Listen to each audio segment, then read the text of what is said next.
The campfire crackled, spitting embers into the inky blackness that surrounded us. Liam, Maya, and I had been planning this trip for months. A weekend getaway deep in the Blackwood National Forest, far from city lights and cell service. It was supposed to be our escape. We chose a spot marked on an old map, a clearing by a stream, miles from any designated trail. It felt like we were the first people to ever set foot there. The first day was perfect. We set up our tents, swam in the ice-cold stream, and told stories around the fire. But as night fell, a strange quiet descended. The usual chirping of crickets and calls of night birds were gone. All we could hear was the wind rustling the leaves, and it sounded less like a whisper and more like a warning. That's when Maya saw it first. "Did you guys see that?" she asked, her voice tight. She was pointing towards the edge of the woods. We looked, but there was nothing.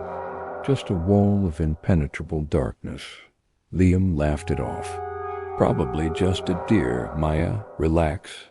But I saw the way her hand trembled as she picked up her mug. A little later, I thought I saw it too. A flicker of movement, something tall and slender, just for a second before it vanished back into the trees. I told myself it was just my eyes playing tricks on me. The next morning, we woke up to find our campsite disturbed. Our food packs, which we'd hung high in a tree, were torn open and scattered on the ground. But not eaten, just ripped apart. Bare claws would have left different marks, and no raccoon could have reached them. An unsettling feeling started to crawl up my spine. We decided to pack up and hike back a day early. The fun was over. As we started to retrace our steps, we realized something was terribly wrong. The trail markers we'd left were gone. The stream we were supposed to follow had branched into 3 smaller creeks, none of which looked familiar. The sun, which should have been our guide, was hidden behind a thick gray canopy. We were lost. Panic began to set in. Liam, ever the leader, tried to keep us calm, pulling out his compass. But the needle just spun erratically, useless. Hours turned into a blur of walking. Every tree looked the same. Every path led to a dead end. The silence of the forest was now a crushing weight, broken only by the snap of a twig behind us, or a rustle in the undergrowth that was always just out of sight. We knew we weren't alone. We could feel it, a constant, oppressive feeling of being watched. As dusk began to settle again, we stumbled into a clearing, and what we saw made our blood run cold. In the center stood a circle of strange, twisted wooden figures, like crude stickmen, adorned with animal bones and feathers. They were arranged around a blackened pit. It wasn't an old campsite. It felt like an altar, and hanging from a nearby tree were our missing trail markers, tied together in a strange ritualistic pattern. Someone had been hurting us here. A blood-curdling shriek ripped through the air, coming from the trees right beside us. It wasn't animal.